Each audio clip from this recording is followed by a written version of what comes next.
Lady Death, the Lyudmila Pavlichenko story. Chapter 1.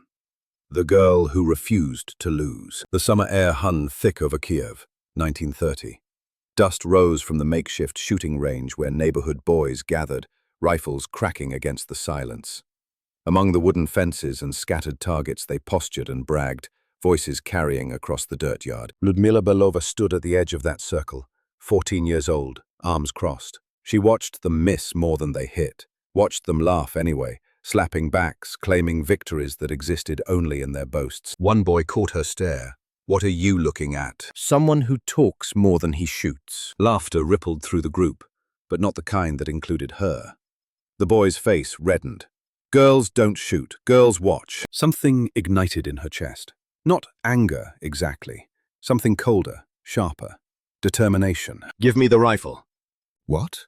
"I said give me the rifle. Let me show you how it's done." The boys exchanged glances. One shrugged and handed her the worn weapon.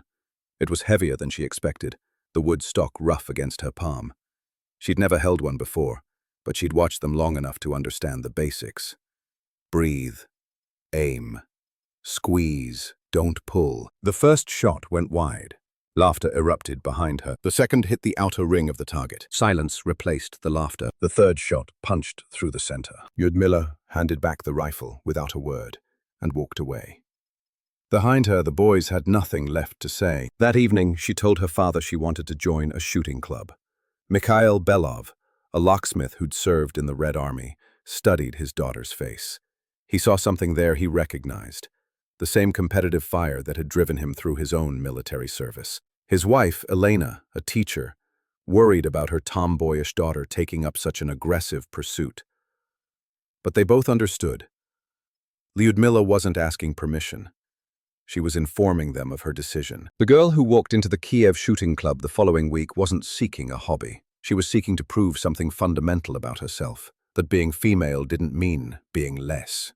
That capability had nothing to do with gender, that any boy who underestimated her would live to regret it. She practiced with an intensity that bordered on obsession. Hours after the other members had left, Lyudmila remained, working through boxes of ammunition, adjusting her stance, perfecting her breath control. The rifle became an extension of her will. Every shot was a statement. I am here. I am capable. I will not be dismissed. Within months, she earned her Voroshilov sharpshooter badge, a civilian decoration recognizing exceptional marksmanship. She was 16 when the badge arrived, a small piece of metal that represented something far larger than accuracy with a rifle. But life had other plans beyond the shooting range. That same year, 1932, she married Alexei Pavlichenko. She gave birth to their son, Rostislav, months later. The young mother found herself balancing infant care with her shooting practice, her studies, her work. The marriage crumbled quickly under the weight of youth and circumstance. Alexei left. Lyudmila returned to her parents' home, son in arm, keeping the name Pavlichenko as her own. Her parents took over much of Rostislav's care. It wasn't abandonment, it was necessity and opportunity. The Soviet Union in the 1930s encouraged young women to pursue education and careers. Stalin's rapid industrialization demanded workers, and gender mattered less than productivity. Lyudmila took a job at the Kiev arsenal factory, grinding metal components for weapons and military equipment. The work was hard, the hours long, the pay modest. But it was hers.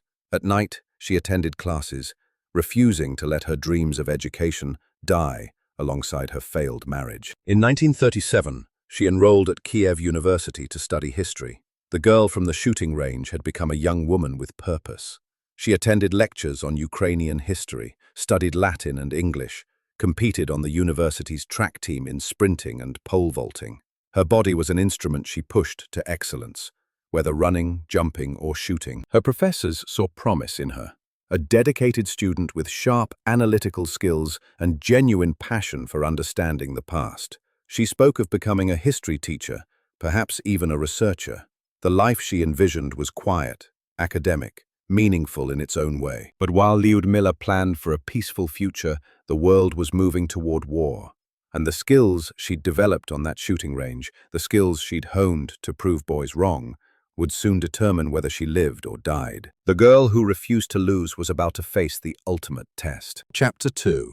the spark of purpose. By her fourth year at Kiev University, Lyudmila Pavlichenko had found a rhythm to her life. Mornings meant lectures on the history of Bogdan Khmelnytsky and the Cossack uprisings.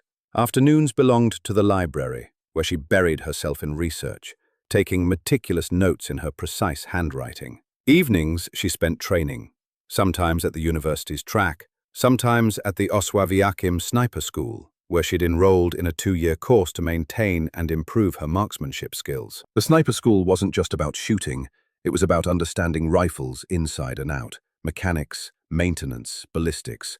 It was about patience, observation, the mathematics of wind and distance. It was about becoming invisible while seeing everything. Lyudmila excelled. Her instructors noted her exceptional practical shooting and her grasp of firearms mechanics. She could disassemble and reassemble a Mosin Nagant rifle blindfolded. She understood how temperature affected barrel expansion, how humidity influenced bullet trajectory. She could judge distance by eye with frightening accuracy. But it was all theoretical, a sport, a skill set for competitions and badges, not bloodshed. June 21st, 1941, was a Sunday. Lyudmila spent the day studying for an exam, papers spread across her small desk. Her son, Rostislav, now 9 years old, played quietly nearby. Her parents moved through their modest apartment, preparing dinner. The radio played softly in the background. A normal evening in a city that believed itself safe. The next morning, the world shattered. June 22nd, 1941, 3:15 a.m. Operation Barbarossa began. 3 million Axis troops, thousands of tanks, aircraft that darkened the sky, all crashing across the Soviet border like an iron wave. German forces smashed through defenses that had been considered impenetrable. Cities that had felt secure suddenly found themselves in the path of history's largest military invasion. The radio announcements came in waves throughout the day, each more urgent than the last. Lyudmila sat frozen in her apartment, listening to reports of towns falling, of refugees fleeing, of Soviet units desperately trying to regroup against an enemy that moved with terrifying speed and coordination. She thought of her son. She thought of her parents. She thought of the life she'd planned, teaching history in peaceful classrooms, researching ancient conflicts from the safety of libraries. Then she thought of the rifle skills she'd spent years perfecting. The shooting club, the Voroshilov badge, the sniper school training. All of it, suddenly, horrifyingly relevant. By midday, she'd made her decision. "I'm going to volunteer," she told her parents. Elena gripped her daughter's hand. "You're a student. You have a son. Let others fight. Others will be my son if I don't. Others will be every child in this city." Lantelia Mayher rose. Mikhail studied his daughter. He'd been a soldier himself. He knew the weight of what she was proposing. "You understand what you're choosing. I understand I have skills most people don't, and that doing nothing when you can do something is the worst choice of all." The Odessa recruiting office was chaos. Hundreds of volunteers crowded the building, young men mostly, fired with patriotic fury, eager to defend the motherland against the fascist invaders. The recruiters could barely process them all. Lyudmila waited her turn, standing straight in her simple dress, a folder of certificates clutched in her hands. When she finally reached the desk, the registrar barely looked up. "Name?" "Lyudmila Pavlichenko. I'm here to volunteer for the infantry." Now he looked up. His eyes traveled from her face down and back up again. "The nursing corps is taking applications." "I didn't come here to be a nurse," Philip said. "That's what we need women for. Medical support, logistics, communications. I came here to fight." The registrar's expression hardened. "Listen, miss, we appreciate the enthusiasm, but this is war. Combat positions require dash dash." Lyudmila slapped the folder onto his desk. "My Voroshilov sharpshooter badge. My marksmanship certificates. 2 years of training at the Oswaviakim sniper school. Firearms mechanics qualification. Multiple courses completed in precision shooting, range estimation, camouflage, and field tactics." The registrar opened the folder. His expression changed as he flipped through the documentation. These weren't amateur shooting club participation ribbons. These were serious qualifications. Still, he hesitated. "We don't really—" "I can outshoot most of the men in this room. Put a rifle in my hands and give me a target, and I'll prove it right now." They stared at each other across the desk. Around them, the chaos of recruitment continued, men signing forms, being measured, receiving preliminary assignments. Finally, the registrar sighed. "Fine. You want infantry, you get infantry. But don't say I didn't warn you." He stamped her papers. Just like that, Lyudmila Pavlichenko was assigned to the Red Army's 25th Rifle Division. She became one of 2,000 female snipers who would serve in the Soviet military during the war. Only 500 of them would survive to see its end. She didn't know that statistic as she walked out of the recruiting office, papers in hand, her life forever altered. She didn't know about the siege ahead, the deaths she'd cause, the person she'd become.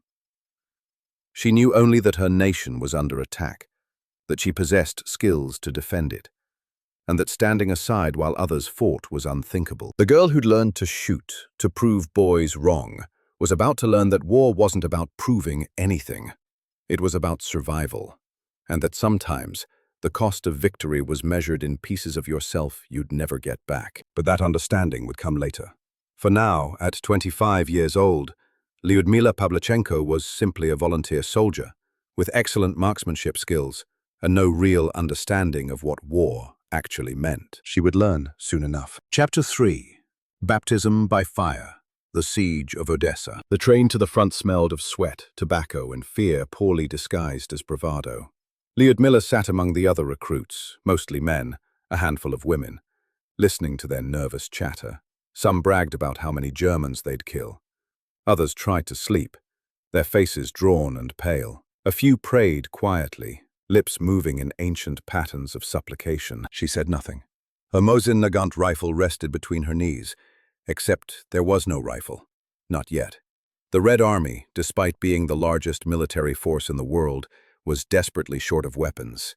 Hitler's invasion had been so swift, so overwhelming, that entire armories had been captured or destroyed before their contents could be distributed. Lyudmila had been issued a single RGD-33 hand grenade. One grenade to stop the German Wehrmacht. The absurdity would have been laughable if the situation weren't so desperate.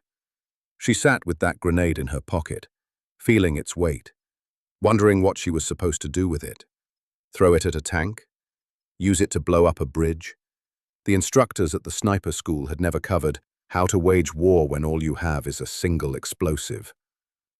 They arrived at the front, near Odessa, on a sweltering July afternoon. The sound reached them first. Artillery in the distance, a low thunder that never stopped. Then the smoke, pillars of black rising from the horizon. Finally, the reality. Trenches carved into Ukrainian soil, exhausted soldiers with hollow eyes, and the constant awareness that somewhere beyond the defensive lines, the enemy waited. Lyudmila's first assignment: dig communication trenches. Not shoot, not snipe. Dig. She worked alongside men who'd been fighting for weeks, their hands blistered and bloody, their faces streaked with dirt and something deeper than exhaustion. Weapons shortage, they explained when she asked. You'll get a rifle when someone doesn't need theirs anymore. The implication was clear. She'd get a rifle when someone died. For weeks, she dug. She carried messages between positions. She learned to recognize the difference between incoming and outgoing fire, between German artillery and Soviet responses.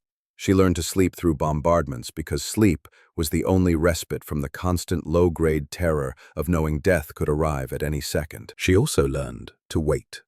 Patient, observant, always ready. The second half of July brought increased German and Romanian attacks. The siege of Odessa was intensifying. Soviet forces found themselves pushed back, slowly but steadily, toward the city itself. Every day brought casualties.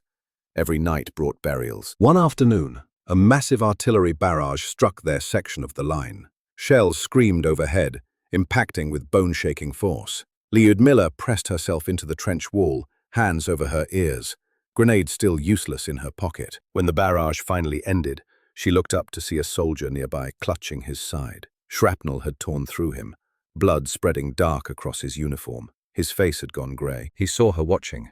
With his good hand, he held up his rifle, a Mosin Nagant, model 1891, bolt action, the standard Soviet sniper weapon. "Take it," he gasped. Can't hold it anymore." Lyudmila crawled to him. "You'll be fine. Medical corps will." "Take the goddamn rifle!" Blood flecked his lips. Don't waste it. She took the weapon. It was still warm from his grip, smeared with his blood. By the time the medics arrived, he'd lost consciousness. She never learned if he survived. But she had a rifle now. August 8th, 1941. Bilyayevka, a small town near Odessa. Lyudmila lay in position at dawn. The Mosin Nagant pressed against her shoulder. Her eye pressed to the scope. She'd been there since 3 a.m., waiting for targets to reveal themselves as light crept across the battlefield. 2 Romanian officers appeared at 400 meters, walking casually near what they thought was a secure position. They were conferring over a map, pointing, completely exposed. Lyudmila's training took over. Breath control, adjust for wind, account for distance. The mathematical precision of death. The first shot struck the officer on the left. He dropped before the sound reached him. The second officer froze, confused, not yet understanding. Lyudmila worked the bolt, chambered another round, aimed, fired. He fell beside his companion. Silence on the battlefield. Then, slowly, the awareness that she'd just killed 2 men, 2 human beings who'd been alive seconds ago, thinking about the map, about their orders, about perhaps a letter they'd write home later. Now they were corpses, cooling in the Ukrainian dirt. Her hands didn't shake. Her breathing remained steady. She'd expected to feel something. Horror, guilt, triumph. Instead, there was just a strange emptiness and the knowledge that this was what she'd volunteered for. Baptism of fire, she would later call those 2 kills. The moment she became not a student with shooting skills, but a sniper with a purpose. Her fellow soldiers had watched.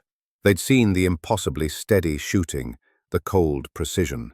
Word spread quickly. The woman who'd insisted on joining the infantry could actually fight. They stopped questioning her presence. They stopped making jokes.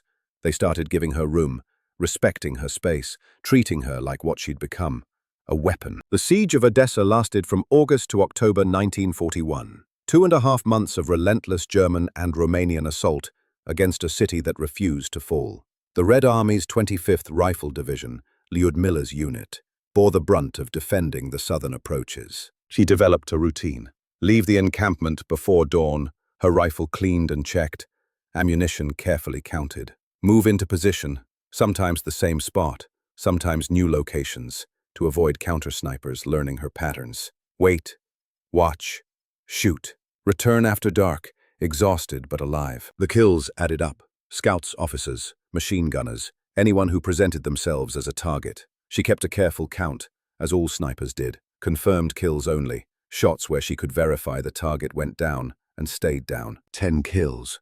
20. 50.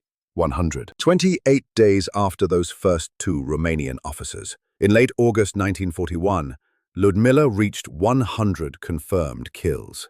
The Red Army promoted her to senior sergeant in recognition. She was 25 years old, but the number that mattered most to her wasn't the promotions or the kills. It was the young soldier she'd befriended, a boy barely 18, frightened but trying to be brave. They'd shared rations, talked about home, about what they'd do after the war. One morning, he took a German sniper's bullet to the head. Positioned maybe 20 meters from Lyudmila, he'd stood up for just a second, not even a second. A fraction of a moment, barely enough time to register movement. The shot killed him instantly. Lyudmila heard it happen. The wet impact, different from a bullet striking earth or wood. She heard him fall. She couldn't turn to look, couldn't break her own position to check on him. The enemy sniper was still out there, waiting for another target to reveal themselves. So she stayed frozen, her friend's corpse cooling nearby. While she waited for a shot at the person who'd killed him, she got that shot an hour later.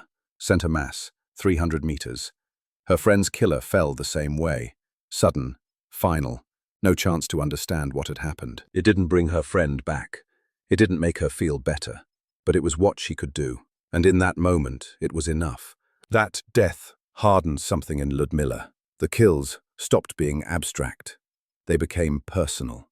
Every German soldier she saw in her scope was someone who could kill her comrades, could kill Soviet civilians, could kill her son if they weren't stopped here, now, today. The only feeling I have is the great satisfaction a hunter feels who has killed a beast of prey, she would later tell reporters. But that was propaganda, a line designed to sound strong and fearless. The truth was more complex. The truth was that she felt satisfaction and horror in equal measure. The truth was that every kill was both necessary and terrible.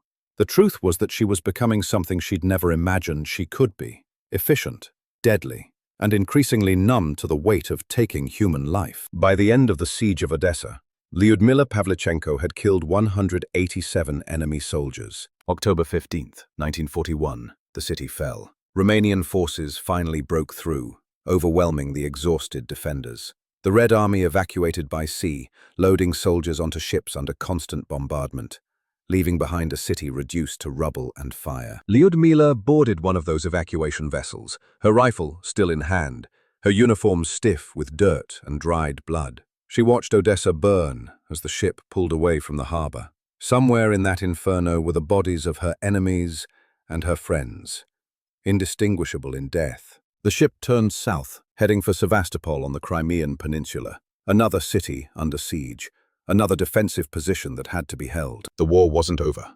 For Lyudmila Pavlichenko, it was just beginning. Chapter 4. Love in the Shadow of Death. Sevastopol. The Crimean Peninsula in October 1941 was autumn beautiful and winter deadly. Sevastopol sprawled across 7 hills overlooking the Black Sea, a naval city of white stone buildings and ancient fortifications.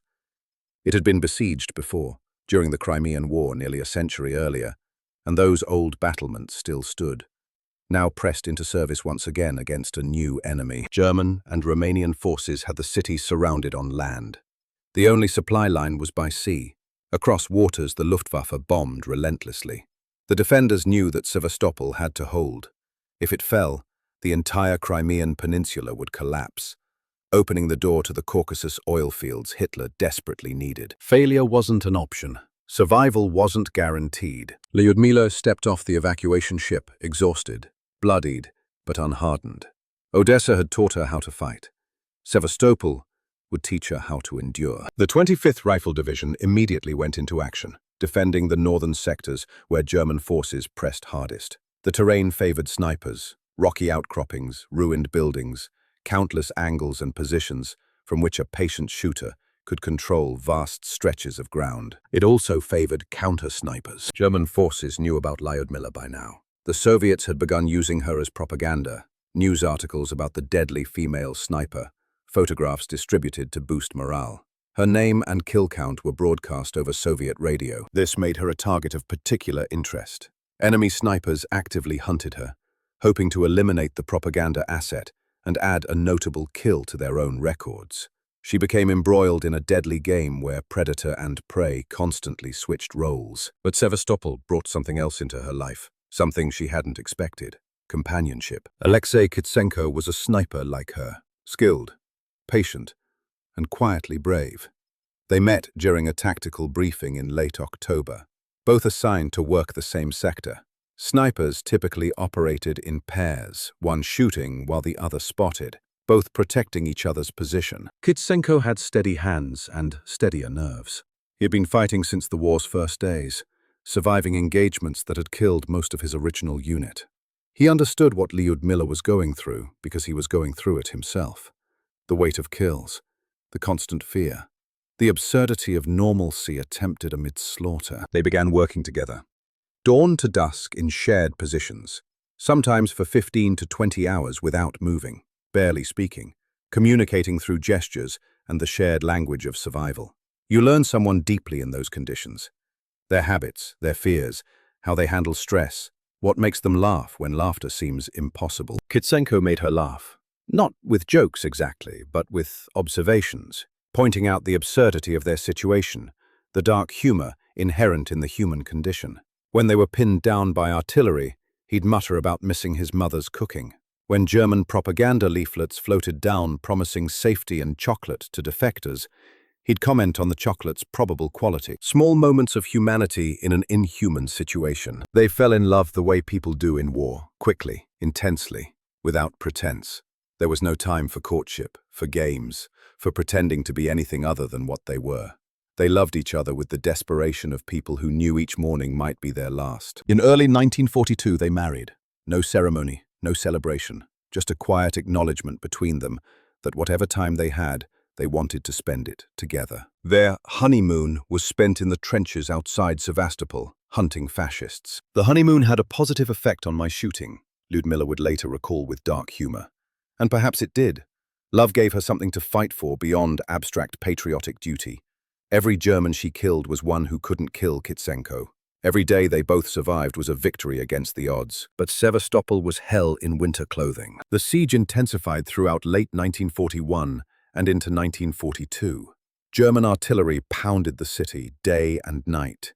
The Luftwaffe bombed supply ships, sometimes sinking them in sight of the harbor, while desperate soldiers watched their food and ammunition vanish beneath the waves. Casualties mounted until the division's ranks were decimated, replaced with fresh recruits who died before learning how to stay alive. Lyudmila's kill count continued climbing, 200, 225, 257 by May 1942, earning her promotion to lieutenant. The Southern Army Council formally recognized her achievement, presenting her with commendations while battles raged a kilometer away. But recognition brought increased danger.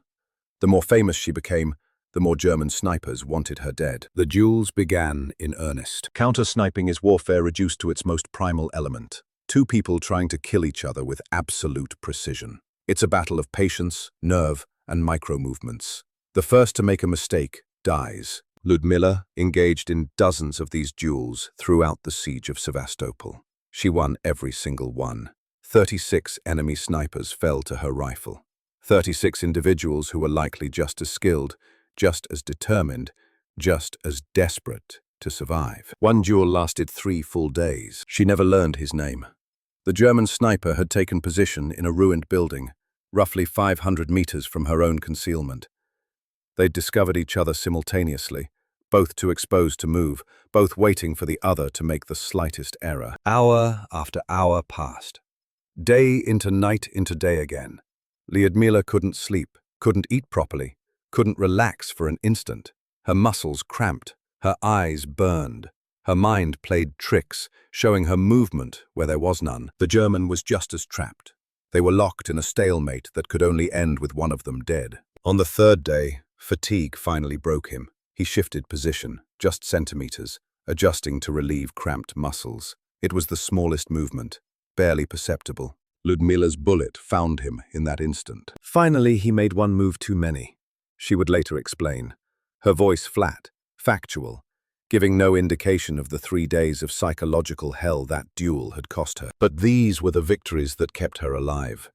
These were the kills that mattered most, not the ones that added to her count, but the ones that prevented her name from being added to someone else's. The Germans knew about her. They tried bribery before threats. Lyudmila Pavlichenko, come over to us. We will give you plenty of chocolate and make you a German officer. The loudspeakers blared this message across no man's land repeatedly, sometimes in Russian, sometimes in broken Ukrainian. They genuinely seemed to think she might defect, that a woman fighting for the Soviets must surely prefer the civilized side. Lyudmila found it insulting and darkly amusing, as if chocolate and a title could outweigh seeing what the Wehrmacht did to occupied cities, to civilians, to prisoners. When bribery failed, the messages turned to threats. If we catch you, we will tear you into 309 pieces and scatter them to the winds. That threat actually made her smile. They had her kill count exactly right. Even the enemy was keeping track.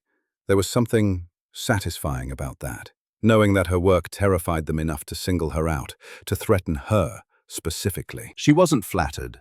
She was effective. And that effectiveness kept her comrades alive. But effectiveness couldn't keep everyone alive. March 1942 brought unseasonably warm weather to Sevastopol.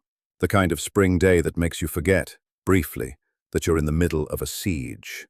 Lyudmila and Kitsenko were working a sector that had been quiet for days, too quiet, which meant the Germans were planning something. It came as mortar fire, sudden, devastating, catching them in the open between positions. Kitsenko was wounded badly. Shrapnel tore into his torso, multiple impacts, blood immediately soaking through his uniform.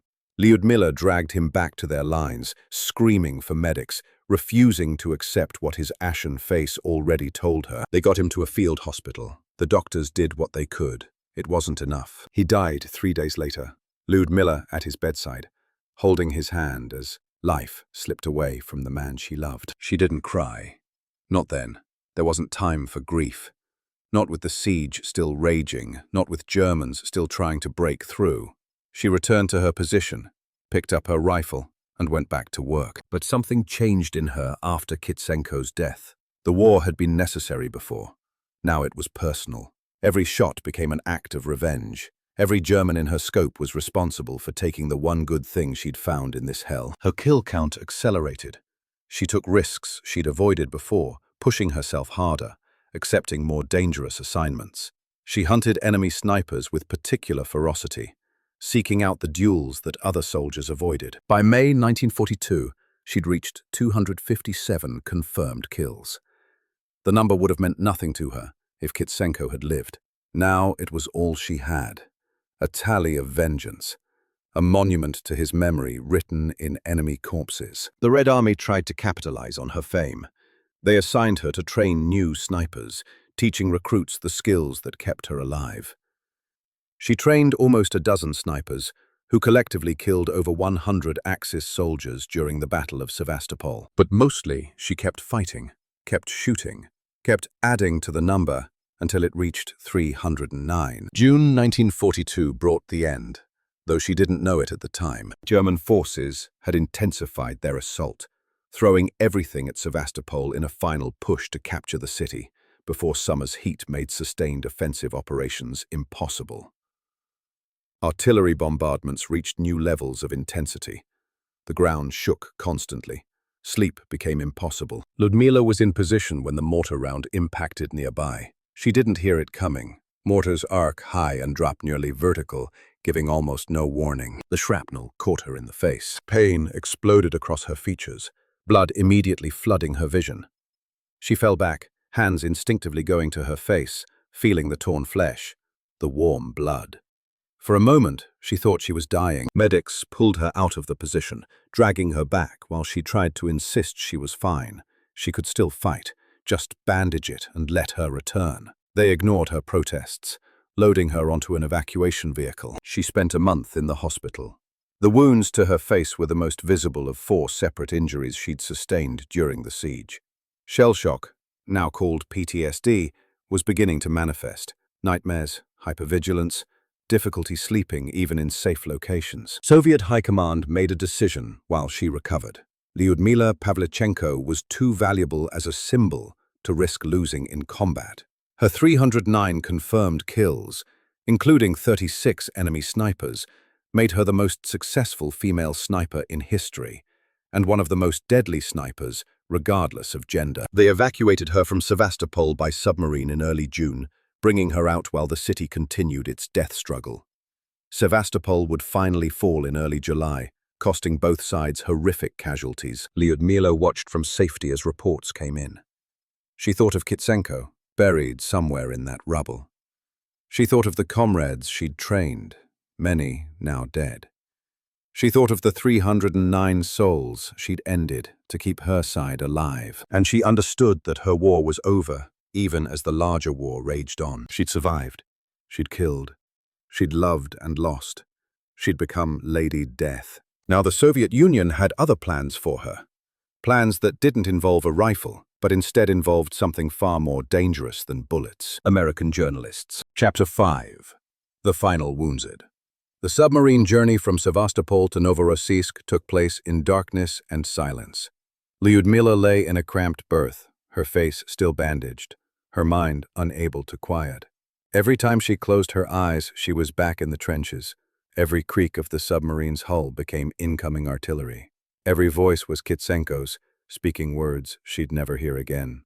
The month in the hospital had been a strange purgatory. Doctors treated her facial wounds, checking for infection, slowly removing bandages to reveal the damage beneath. The shrapnel had carved its path across her features, leaving scars that would never fully fade. But facial wounds were minor compared to what war did to the parts of a person that couldn't be bandaged. She'd been wounded 4 times total during the siege. The facial shrapnel was just the most recent. Each injury had been treated, patched up, and she'd returned to combat as soon as physically possible. This time felt different. This time, when the doctors cleared her for duty, she expected to be sent back to Sevastopol. Instead, Orders came from the highest levels of Soviet command. You're being withdrawn from combat operations. She'd stared at the officer delivering this news. They're still fighting. I can still— This isn't a request, Lieutenant. You've done enough. Enough? The word tasted bitter. As long as Germans are in my country, it's not enough. Your value to the war effort is now greater off the battlefield than on it. She understood what he was really saying. You're more useful as propaganda than as a sniper. Your story, your kill count, your gender, these are weapons we can use differently now. It felt like betrayal. She was a soldier, not a symbol. She belonged in the trenches with her rifle, not in meeting rooms or photo opportunities. But orders were orders. The Red Army didn't ask permission. By the time the submarine surfaced at Novorossiysk, Lyudmila Pavlichenko had officially become Lady Death, not just a nickname among her unit, but an identity crafted for public consumption. The woman who'd volunteered to prove girls could fight as well as boys had become proof that Soviet women were warriors, equals in every way to men. It was true, and it was propaganda. Both things existed simultaneously, uncomfortable as that reality was.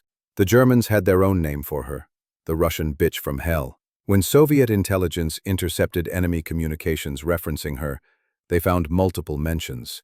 German officers warning snipers about her, discussing strategies to eliminate her, bounties unofficially offered for whoever could take her down. She'd become infamous, not just effective, but legendary.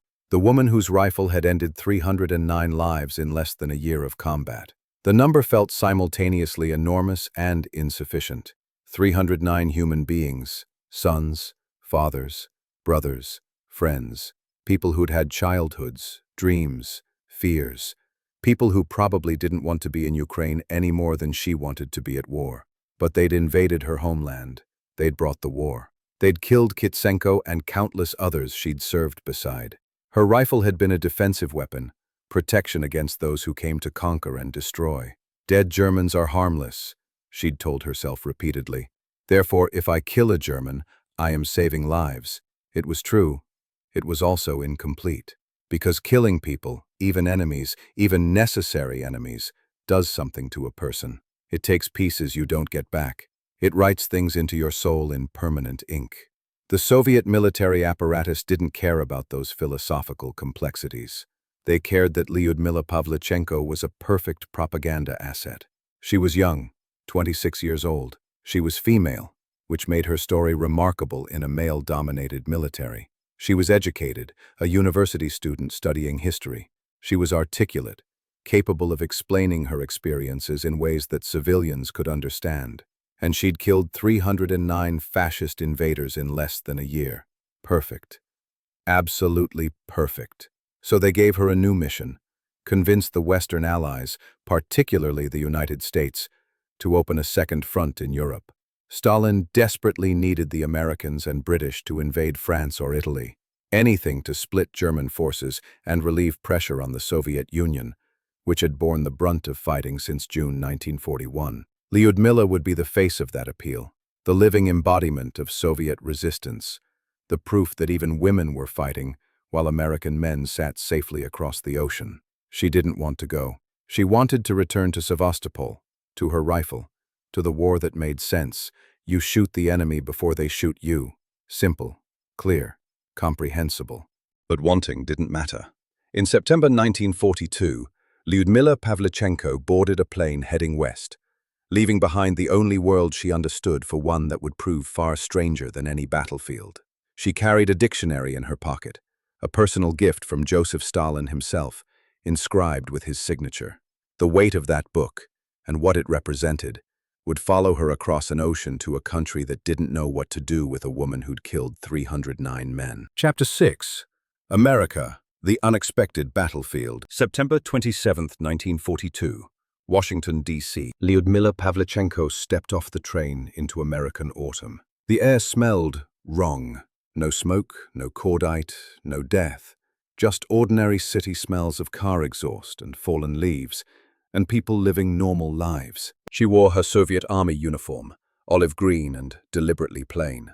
Her face still bore the healing scars from Sevastopol's shrapnel. Her boots were the same ones that had known Ukrainian trenches and Crimean rubble. She stood on the platform with two other Soviet delegates, Nikolai Krasavchenko, a young communist leader, and Vladimir Pchilintsev, another sniper, all of them surveying an alien world. America was at war. Pearl Harbor had been bombed nearly a year prior. Young American men were training for combat, would soon ship overseas to fight in the Pacific and eventually Europe. But Washington, D.C. showed none of the scars that marked Soviet cities. The buildings stood whole and undamaged. People walked streets without fear of artillery. Children played without knowing what bombardment sounded like. The contrast was jarring, insulting almost. Their first destination, the White House. The buildings surprised Lyudmila. She'd expected something grander. After all, this was the residence of the American president, leader of one of the world's most powerful nations. Instead, she found what looked like a large country estate. Impressive, but not overwhelming. Comfortable, rather than intimidating. Eleanor Roosevelt met them personally. The First Lady of the United States was 58 years old, tall and dignified, with a warmth that seemed genuine rather than political performance. She greeted the Soviet delegates in her calm, measured voice, speaking through translators, while studying each of them with intelligent eyes. Lyudmila stood stiffly, uncertain of protocol. She was a soldier, not a diplomat. She knew how to field-strip a rifle, not navigate high society formalities. But Eleanor Roosevelt seemed to understand. She smiled, offered breakfast, treated them as honored guests rather than curiosities. For the first time since leaving the Soviet Union, Lyudmila felt something like comfort. The reception was brief. President Franklin D. Roosevelt himself joined them, the first Soviet citizen to be welcomed personally by an American president. He asked about their journey, expressed admiration for Soviet resistance, spoke in the careful language of diplomacy about shared goals and mutual struggle against fascism. Then the tour began. They would travel across America, 43 cities over several months. Lyudmila would give speeches, meet with civic groups, attend rallies. Her mission was clear: convince Americans that their Soviet allies desperately needed help, that opening a second front in Europe wasn't charity, but strategic necessity. She was ready, or she thought she was. The American press had other ideas. The first interview happened in Washington, a room full of reporters, cameras, questions shouted from every direction. Lyudmila stood with her translator, answering as best she could, trying to convey the urgency of the Eastern Front, the scale of suffering in Soviet cities. But the questions were insane. Do Soviet women wear makeup on the front lines? Lyudmila blinked. There is no rule against it, but who has time to think of her shiny nose when a battle is going on? His are lost. Your uniform skirt seems rather long. American women wear shorter skirts. Don't you think yours makes you look fat? She stared at the reporter. Around her, other journalists nodded, as if this was a reasonable question to ask someone who'd killed 309 enemy soldiers. My uniform has been covered with blood in battle. It is plain to see that with American women, what is important is whether they wear silk underwear under their uniforms. What the uniform stands for, they have yet to learn. The translator hesitated before repeating her words. Several reporters looked offended. Good. She'd meant to offend them. The next day's newspapers ran headlines about the girl sniper. They published photos with captions discussing her lack of style and absence of makeup. Some articles didn't mention her combat record at all, focusing instead on her appearance. It was absurd, insulting. She'd faced German artillery, survived sieges that killed thousands, ended more enemy lives than most soldiers see in an entire war. And American journalists wanted to know about lipstick. She grew increasingly frustrated. At one event, when yet another reporter asked about cosmetics, she snapped, "I am 25 years old, and I have killed 309 fascist occupants by now. Don't you think, gentlemen, that you have been hiding behind my back for too long?" Stir, that quote made headlines. Suddenly she had America's attention, but it was Eleanor Roosevelt who changed everything. The First Lady had been watching Lyudmila's treatment by the press with growing concern. She'd seen the condescending articles, the trivializing questions, and she'd recognized something in the young Soviet lieutenant, a determination to be taken seriously, a refusal to be diminished. Eleanor invited Lyudmila to accompany her on a speaking tour across the United States. Together, They visited 43 American cities, and together they transformed Lyudmila from a curiosity into a symbol. Elena gave Lyudmila legitimacy. When the First Lady stood beside her on stages from New York to California, journalists had to take her seriously. When Eleanor introduced her as a war hero rather than a girl sniper, audiences listened differently. They also became friends. Real friendship, despite the language barrier, despite the vast differences in their backgrounds. Eleanor saw past the uniform and the kill count to the young woman underneath. Someone who'd volunteered out of patriotism, who'd lost people she loved, who carried wounds, visible and invisible. One night at Hyde Park, the Roosevelt estate in New York, Eleanor offered Lyudmila a pair of pajamas. They were too long. Eleanor was considerably taller, so the First Lady altered them herself, sitting with needle and thread, chatting through a translator while she worked. As Lyudmila changed, Eleanor glimpsed the long, forked scar running from her shoulder to her spine, shrapnel wound from Sevastopol. Eleanor's expression changed. She reached out, gently touching the scar, and then impulsively hugged Lyudmila. What dreadful ordeals you've had to endure. Lyudmila felt something break inside her chest. This American woman, this stranger from a country that had never known invasion, understood. Not completely. Nobody who hadn't been there could understand completely. But enough. She understood enough. For a moment, Lyudmila allowed herself to be held, to be comforted. Then she pulled back, wiped her eyes, and returned to the role she was supposed to play.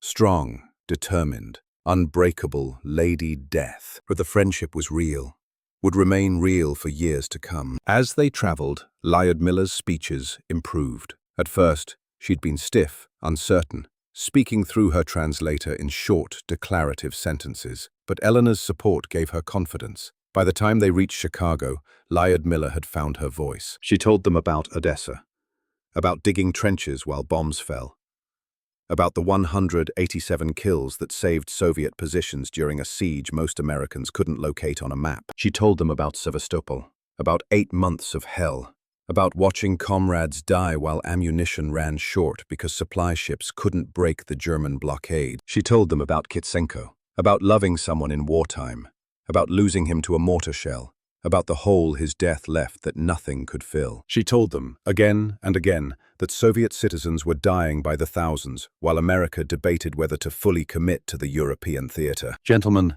I am 25 years old and I have killed 309 fascist occupants by now. Don't you think you've been hiding behind my back for too long? Likely. The line became famous. Repeated in newspapers, discussed in radio programs, quoted by politicians supporting American intervention. It worked. Slowly, the American public's perception shifted. Lyudmila stopped being a curiosity and became a reminder of what was at stake, of who was fighting while Americans remained relatively safe. The tour extended to Canada, where she received a Winchester Model 70 rifle with a Weaver telescopic sight, a gift that would eventually be displayed in Moscow's Central Armed Forces Museum.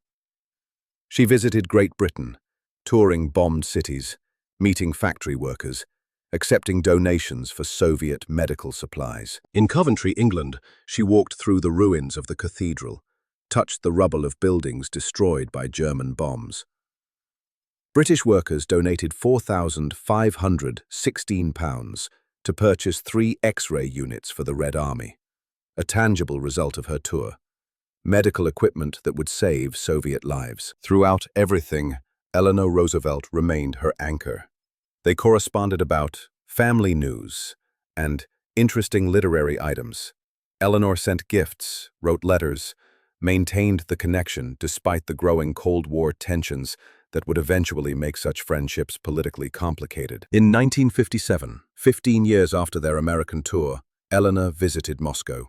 Despite restrictions from Soviet handlers, despite protocols designed to keep foreign visitors away from ordinary citizens, Eleanor insisted on seeing Lyudmila. She found her in a small 2-room apartment, the modest housing allotted to a war hero in a nation still recovering from devastation. A Soviet minder sat nearby, monitoring their conversation. They chatted with cool formality at first, 2 old friends forced to pretend they weren't particularly close. Then Lyudmila made an excuse to show Eleanor something in the bedroom. The door closed. The minder couldn't see them. Chapter 7. The Return and the Reckoning. May 1945. Germany surrendered. The war in Europe ended. Church bells rang across the Soviet Union. People danced in streets. Soldiers embraced and wept.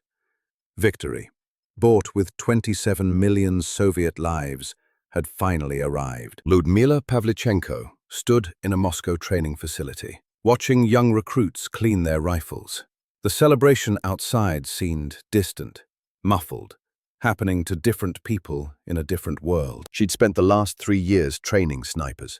Hundreds of young men and women had passed through her instruction, learning the patience, precision, and cold calculation required to kill from distance. She'd been effective. Her students had collectively killed over 100 Axis soldiers before war's end. But effective didn't mean fulfilled. Every trainee reminded her of what she'd lost: the frontline clarity, the sense of direct purpose, the feeling that her actions mattered in immediate, measurable ways. Training was important. Survival skills she taught saved lives, but it felt removed, abstracted. She'd gone from being Lady Death to being Lady Death's teacher, from warrior to instructor, from participant to observer. Now the war was over, and she had to figure out who Lyudmila Pavlichenko was when she wasn't killing fascists. She returned to Kiev University in the fall of 1945. Her professors welcomed her back with a mixture of awe and uncertainty. Their former history student had become one of the most famous soldiers in the Soviet Union. How do you teach someone who'd lived history more intensely than any textbook could convey? Lyudmila appreciated their discomfort because she felt it too. Sitting in classrooms discussing Bogdan Khmelnytsky's 17th-century Cossack uprising felt surreal after Sevastopol's 8-month siege. Analyzing historical warfare strategies seemed abstract when she developed her own in real time under artillery fire. But she persevered. She'd started this degree with dreams of teaching, of scholarship, of a quiet academic life. The war had detoured those plans violently. Now she would reclaim them. She graduated in 1947 with her history degree, exactly as she'd intended, before June 22, 1941, changed everything. Her thesis focused on Ukrainian history, the subject she'd always loved, the homeland she'd defended. The Soviet Navy hired her as a research assistant, a position she'd hold from 1945 to 1953. The work was exactly what she'd imagined as a university student. Archives, documentation, careful historical analysis. She was good at it. Meticulous, thorough, able to see patterns in historical data the way she'd once seen enemy patterns on battlefields. From the outside, Lyudmila Pavlichenko's post-war life looked successful. She'd achieved her educational goals. She had meaningful work. She was celebrated as a hero of the Soviet Union, recognized everywhere she went, her image on commemorative stamps and in propaganda materials. Young girls looked up to her as proof that women could be warriors. Veterans spoke of her with respect. The Soviet government trotted her out for ceremonies and commemorations, a living symbol of victory over fascism. But inside, where nobody could see, Lyudmila was falling apart. The nightmares started within months of leaving the front. In sleep, she was back in trenches. Kitsenko died in her arms again and again. The young soldier friend took the sniper bullet to his head repeatedly. The 309 faces she'd seen through her rifle scope paraded through her dreams, sometimes accusing, sometimes just staring. She'd wake, gasping, reaching for a rifle that wasn't there, disoriented when she found herself in a bed instead of a muddy hole in Ukrainian soil. Loud noises triggered instant panic responses. A car backfiring sent her diving for cover. Fireworks during Victory Day celebrations left her shaking and nauseated. The smell of cordite, even the faint traces from other veterans' uniforms at official functions, brought back Odessa and Sevastopol with visceral intensity. Modern medicine would recognize these as classic PTSD symptoms. But the Soviet Union in the 1940s and 50s had no framework for understanding psychological trauma from combat. You were supposed to be proud of your service, grateful for victory, happy to return to normal life. There was no normal to return to. The person she'd been before the war, the competitive girl from the shooting range, the ambitious university student, had died somewhere between Odessa and Sevastopol. The person who'd replaced her was a stranger Lyudmila didn't fully recognize. This stranger could disassemble a rifle in the dark, could estimate range by eye with deadly accuracy, could remain motionless for 20 hours waiting for a shot, could kill without hesitation or remorse. This stranger also couldn't sleep without nightmares, couldn't enjoy celebrations because they reminded her of people who hadn't survived to celebrate, couldn't form close relationships because everyone close to her in wartime had died. This stranger drank. Alcohol became Lyudmila's medicine, her escape, her way to quiet the memories that wouldn't stop.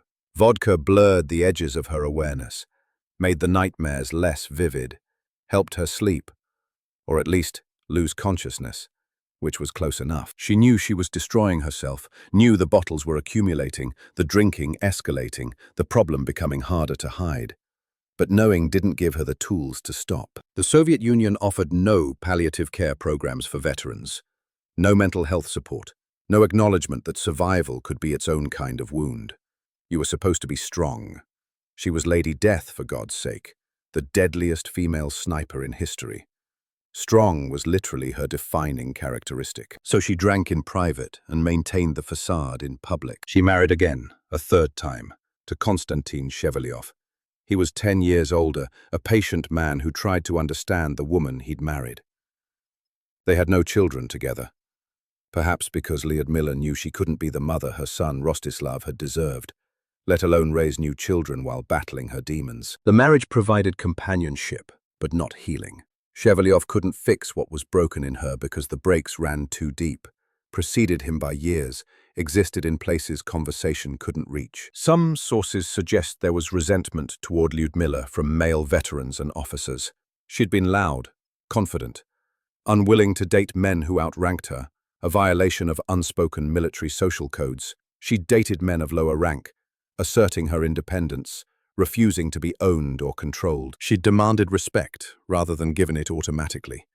She'd been the life of parties when she wanted to be, dancing and laughing, refusing to be diminished or made decorative. This behavior made some men uncomfortable. It challenged hierarchies they took for granted. Some responded by questioning her accomplishments, spreading rumors that Lady Death was exaggerated propaganda, that her kill count was inflated, that she wasn't really as effective as Soviet media claimed. These rumors persisted for decades, even emerging after the Soviet Union's collapse. Some insisted she was more myth than reality, too good to be true, surely propaganda rather than actual achievement. But her record was verified through multiple sources: field reports, commander testimonies, cross-referenced documentation. The 309 kills were real. The 36 sniper duels she won were documented. Her effectiveness was beyond question to anyone who examined the evidence objectively. The rumors said more about those spreading them than about Lyudmila's actual service. She lived in a small 2-room Moscow apartment, modest housing for a celebrated war hero. The Soviet system provided for veterans in theory, but theory often exceeded practice. Her accommodations were decent by Soviet standards, but hardly lavish. When Eleanor Roosevelt visited in 1957, she was shocked by how modestly Lyudmila lived. The American First Lady had expected something grander for someone of her friend's stature. Instead, she found a cramped apartment and a woman whose health was clearly deteriorating. The Cold War had made their friendship politically complicated. Both women understood that maintaining contact required careful navigation of government suspicions on both sides. Their letters became less frequent, more circumspect, coded in ways that wouldn't raise flags. But the connection remained real. In that stolen moment in Lyudmila's bedroom, door closed against the Soviet minder, they were just two friends who'd traveled America together, who'd supported each other through different kinds of wars. Lyudmila continued working through the 1950s and into the 60s. She participated in the Soviet Committee of the Veterans of War, attended commemorations, gave occasional speeches. Her son Rostislav grew up, had a family of his own. She watched grandchildren she hadn't been present enough to help raise, watched her country rebuild from devastation, watched new generations grow up, never knowing the war she'd lived through. She drank. She struggled. She survived, which sometimes felt like the hardest part. The war had cost her more than most people knew. Not just Kitsenko, not just friends and comrades. It had cost her the ability to exist in peacetime without feeling like a stranger in her own life. She'd proven girls could fight as well as boys, She'd proven women could be warriors. She'd proven capability knew no gender. But proving these things had required becoming someone who couldn't fully return to normalcy. The price of shattering gender barriers was sometimes measured in pieces of yourself, scattered across battlefields. Pieces you couldn't retrieve, no matter how many years passed. Lyudmila Pavlichenko had survived the war, but she'd paid for that survival with interest. And the debt kept accumulating long after the shooting stopped. Chapter 8. The Final Silence. October 10th, 1974. Moscow. Lyudmila Pavlichenko woke knowing something was wrong. Not the usual wrong of nightmares and memories. Something different. Something physical. Her head felt strange, pressure building behind her eyes. Her left side wasn't responding correctly to commands. She called for her son. Rostislav came quickly, saw his mother's face, understood immediately that this was serious. The stroke hit hard and fast. One moment she was conscious, struggling to speak but aware. The next, darkness rushed in from the edges of her vision. She was 58 years old. They got her to a hospital, but Soviet medical care in 1974 had limitations. Stroke treatment was primitive by modern standards. Brain damage was often permanent. Recovery incomplete at best. Lyudmila lingered for hours, drifting in and out of consciousness. Her son sat beside her, holding her hand, watching his mother, the legendary Lady Death, reduced to labored breathing and failing systems. According to family accounts, in one of her last conscious moments, she spoke.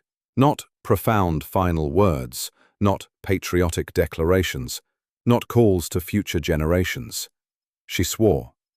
Cursed like the soldier she'd been, crude and coarse and utterly true to the person she'd remained beneath all the propaganda and commemoration. Then she let go. Rostislav cradled her as she passed. His mother, the sniper who'd killed 309 enemies, the woman who'd survived 2 sieges and 4 combat wounds, the Lady Death who'd terrified German forces, died in her son's arms in a Moscow hospital room. It was October 10th, 1974. She'd lived 58 years, nearly half of them in the shadow of a war that had ended 3 decades prior. The Soviet Union honored her death appropriately. She was buried at Novodevichy Cemetery in Moscow, one of the nation's most prestigious burial grounds. Her gravesite became a place of pilgrimage for those who remembered her service. In 1976, 2 years after her death, the Soviet Union issued a second commemorative postage stamp featuring her image.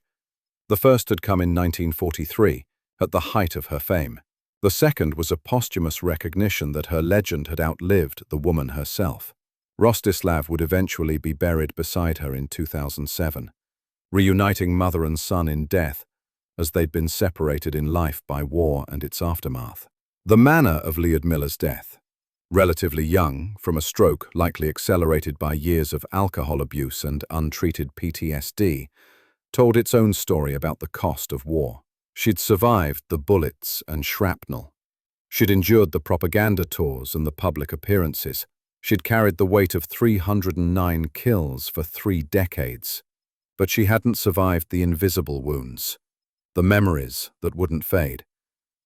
The survivor's guilt, the PTSD that Soviet medicine didn't acknowledge and couldn't treat, the alcoholism that was her only available medicine. She'd been strong, impossibly, remarkably strong. But even Lady Death had limits. Her death certificate listed stroke as the cause. The real causes were more complex. Combat trauma, lack of mental health support. A society that celebrated her killing but offered no help with the psychological aftermath. She'd proven women could be warriors. She'd shattered barriers and set records that still stand. She'd become a symbol of Soviet resistance and female capability, and she'd paid for it with decades of suffering that went largely unacknowledged, because acknowledging it would have diminished the propaganda value of her story. The newspapers reporting her death focused on her achievements. 309 confirmed kills. Hero of the Soviet Union. Most successful female sniper in history. They mentioned her work after the war, her history degree, her research positions. They didn't mention the nightmares. They didn't discuss the alcoholism. They didn't acknowledge that Lady Death had spent half her life haunted by the deaths she'd caused, however necessary those deaths had been. Because that wasn't the story the Soviet Union wanted to tell. They wanted the legend, not the complicated human underneath. But the legend and the human were inseparable. You couldn't have Lady Death, the icon, without Lyudmila Pavlichenko, the person. And that person had struggled, suffered, barely survived peace after surviving war. Her legacy was complicated, inspiring and tragic simultaneously. A demonstration of capability and a warning about cost. She'd changed history. She'd proven points that needed proving about gender and warfare and human potential. She'd been genuinely heroic in defending her homeland against invasion, and she'd died at 58, worn down by memories and lack of support, swearing like a soldier because that's who she really was beneath all the commemoration.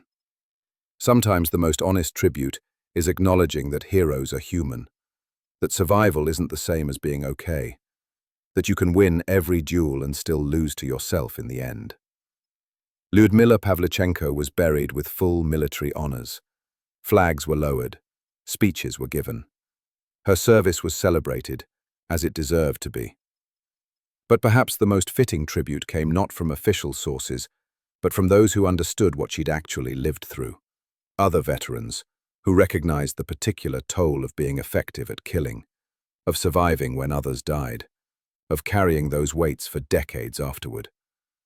They understood that Lady Death was both title and burden, both achievement and curse, both something to be proud of and something that never let you rest. She'd refused to lose when boys said girls couldn't shoot. She'd refused to fail when recruiters said women should be nurses. She'd refused to die when 309 enemies tried to kill her. But some battles you can't win through refusal. Some wounds don't heal with determination. Some scars run deeper than shrapnel. Lyudmila Pavlichenko fought until she had nothing left to fight with. Then she rested. Finally, at 58, in a Moscow hospital with her son beside her, Lady Death laid down her burden and found the peace that had eluded her since June 22nd, 1941. Chapter 9. The Weight of 309 Souls. 309. The number sits heavy on the page, on the tongue, on the conscience. 309 human beings who woke up on their last morning not knowing it would be their last, who ate breakfast, checked their weapons, maybe wrote letters home or thought about loved ones. 309 people who, through a scope from distance, became targets, who fell to precision fire before hearing the shot that killed them, who died doing what Lyudmila was doing, fighting a war neither side had asked for, but both had to finish. She justified it, clearly and often. Every German who remains alive will kill women, children, and old folks. Dead Germans are harmless. Therefore, if I kill a German, I am saving lives. The logic was sound. German forces had invaded the Soviet Union with explicit orders for brutality. Cities were razed, civilians executed, prisoners starved. The Wehrmacht and SS left trails of atrocities across Eastern Europe that filled entire archives with documentation of suffering. Every German soldier Lyudmila killed was one less who could participate in that brutality. Every enemy she stopped was potentially dozens of Soviet civilians who survived another day. The mathematics of defense were brutal but undeniable. She also spoke of feeling the great satisfaction a hunter feels who has killed a beast of prey. Propaganda-friendly phrasing that made her sound fearless and coldly efficient. Lady Death, the remorseless killer who viewed enemies as prey rather than people. But if that were the whole truth, she wouldn't have drowned in vodka afterward. She wouldn't have spent 3 decades battling nightmares. She wouldn't have died at 58, worn down by memories that the great satisfaction should have erased if it were really all she felt. The truth was more complex. The truth was that she felt both satisfaction and horror, both pride in protecting her homeland and guilt over the specific humans she'd killed to do it, both certainty that her actions were necessary and uncertainty about what they'd cost her soul.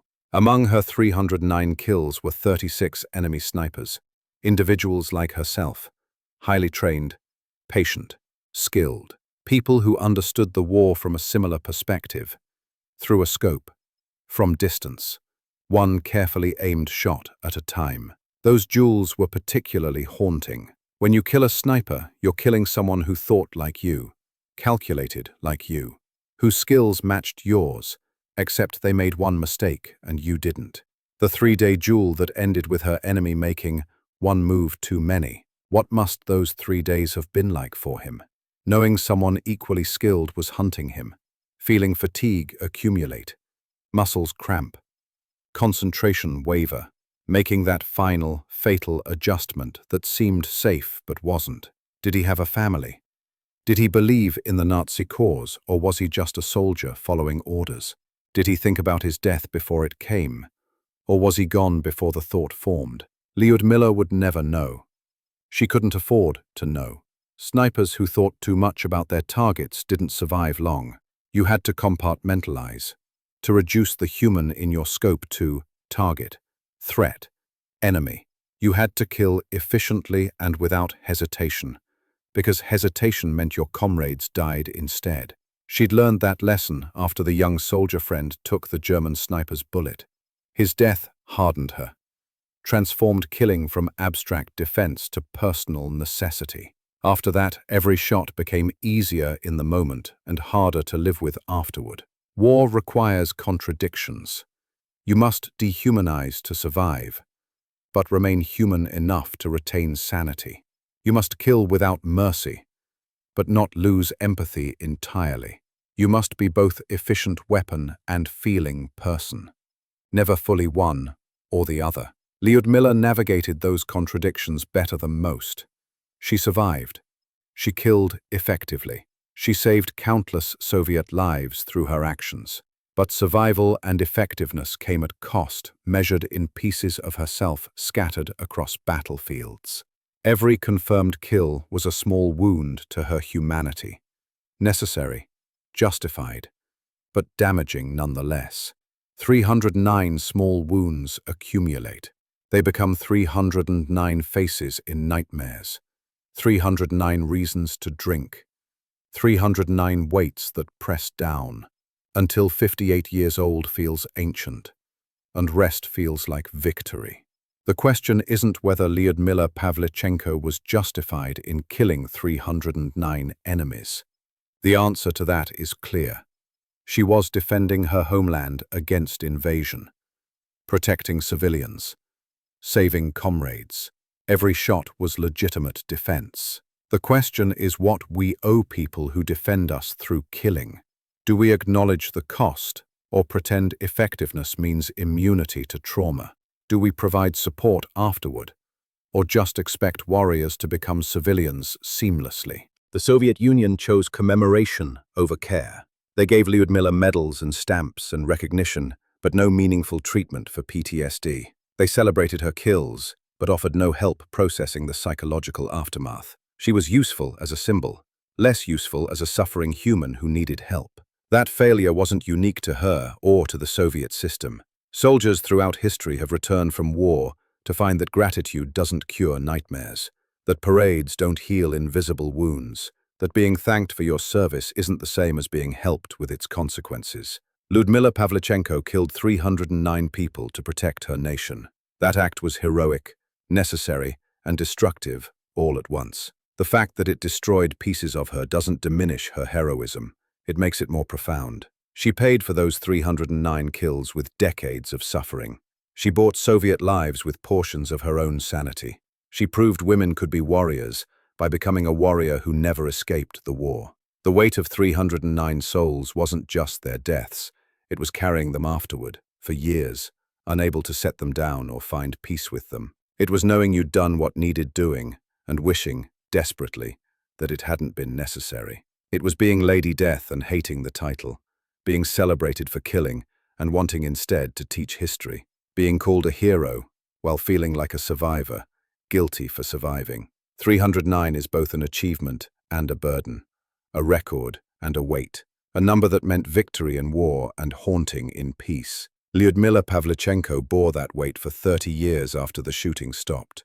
She carried 309 souls through every day of supposed peacetime, until finally, at 58, the weight crushed her, and she found rest. That's the part of her story that doesn't fit on postage stamps or in propaganda speeches, but it's the most important part. The human cost of being effective at war. The price paid by those who protect the rest of us. We owe it to people like Lyudmila to acknowledge both the necessity of what they did and the cost of doing it, to celebrate their effectiveness while providing support for their suffering, to understand that you can be both hero and victim simultaneously. 309 confirmed kills.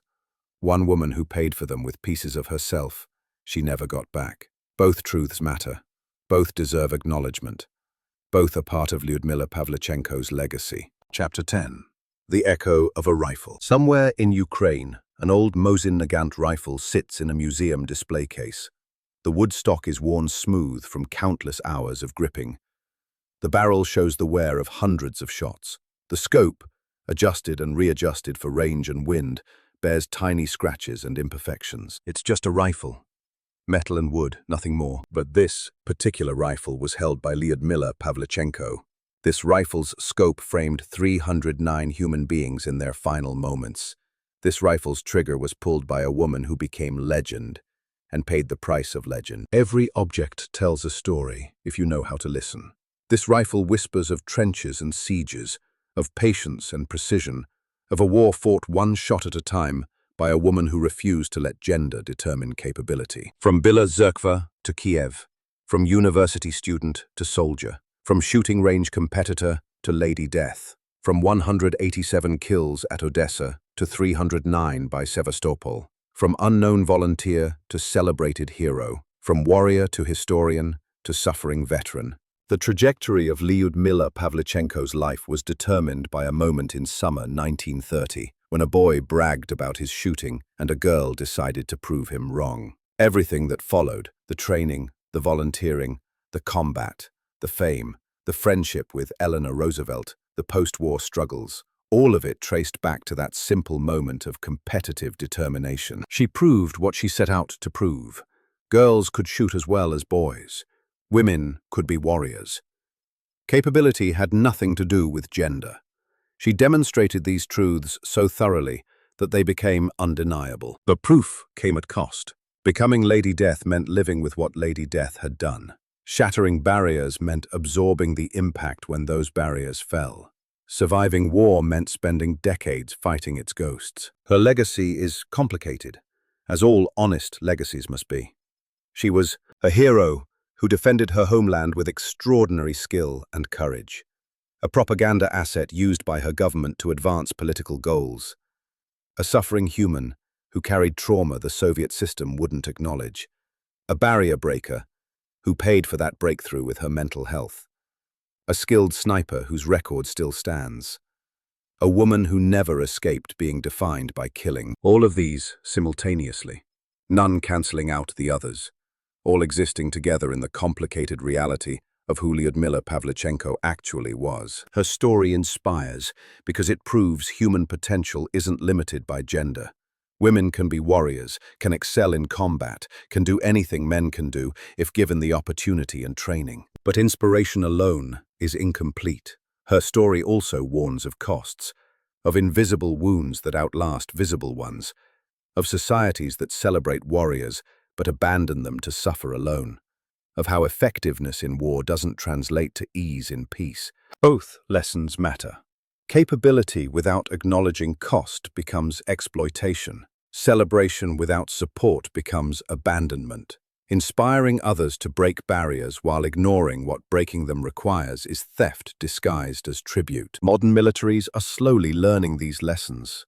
Female snipers serve in multiple countries now, following paths Lyudmila helped clear. The first American female sniper graduated in 2021. 70 years after Lyudmila proved it was possible. But modern militaries are also developing better support for combat trauma. PTSD is recognized as real, treatment is offered, though still imperfect, and the expectation that warriors should simply be strong is slowly giving way to understanding that experiencing trauma isn't weakness. These improvements wouldn't have been possible without people like Lyudmila proving that women could fight, and then suffering visibly from the aftermath. Her struggle helped future generations understand that being effective at war damages everyone, regardless of gender. Her friendship with Eleanor Roosevelt demonstrated something else, that understanding can cross boundaries of nation, culture, and experience, that two women from vastly different worlds could find common ground, that compassion doesn't require shared background, just willingness to see another person's humanity. That friendship outlasted the propaganda tour, outlasted the war, survived Cold War tensions to reconnect in Moscow 15 years later. It was real in a way that cut through politics and performance to simple human connection. Perhaps that was Lyudmila's greatest victory. Not the 309 kills, not the Hero of the Soviet Union award, but maintaining enough humanity throughout war to form real friendship afterward. To be Lady Death and still be Lyudmila. To kill efficiently while remaining capable of love. The rifle in the museum doesn't fire anymore. It's a relic, preserved behind glass, a tool that shaped history now rendered harmless by time. But its echo persists. In every female soldier who serves in combat roles, in every discussion about women in warfare, in every acknowledgement that trauma affects all warriors regardless of gender, in every effort to support veterans after service ends. Lyudmila Pavlichenko fired her last shot in June 1942, but the impact of those shots, and of her life, her struggle, her complicated legacy, continues reverberating. She was the girl who refused to lose to boys at shooting. She became the woman who refused to let recruiters dismiss her capability. She transformed into Lady Death, the sniper who killed 309 enemies. She survived to become a historian, a researcher, a symbol used by her nation. She suffered for decades with wounds nobody could see, and few acknowledged. She died at 58, worn down by memories and lack of support. She left behind a legacy that inspires and warns simultaneously. She proved that women could be warriors, while demonstrating the cost of that proof. She was heroic and human, strong and suffering, celebrated and broken. She was Lyudmila Pavlichenko, and her story matters, all of it, not just the comfortable parts, the inspiration and the tragedy, the capability and the cost, the legend and the human underneath. Because real honor isn't pretending warriors are invulnerable. Real honor is acknowledging both strength and struggle, celebrating achievement while supporting suffering, recognizing that the people who protect us pay for that protection with pieces of themselves. The echo of Lyudmila's rifle reminds us of these truths. If we listen carefully, if we honor the complete story rather than just the propaganda-friendly version, we hear something profound. That capability knows no gender. That war damages everyone. That heroes are human. That survival isn't the same as being whole. That we owe our defenders more than medals.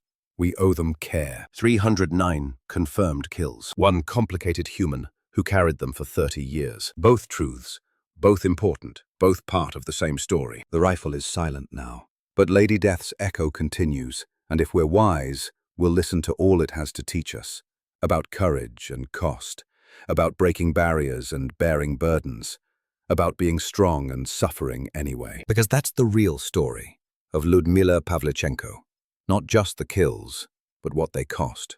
Not just the legend, but the human who lived and died creating it. These are not just stories, these are echoes of real people who refused to fall, who fought when fighting was necessary, who paid prices we can barely imagine. If this story moved you, honor courage itself. Support this channel so we can keep telling stories that deserve to be told. Complete stories, honest stories, stories that inspire while acknowledging cost. Like this video, subscribe, share it with someone who needs to understand that heroism is complicated, that warriors are human, that legends come from people who suffered to create them. Because Lady Death's echo hasn't finished reverberating, her story still has lessons to teach anyone willing to listen to the complete truth rather than comfortable simplification. And the next legend is already waiting to be told.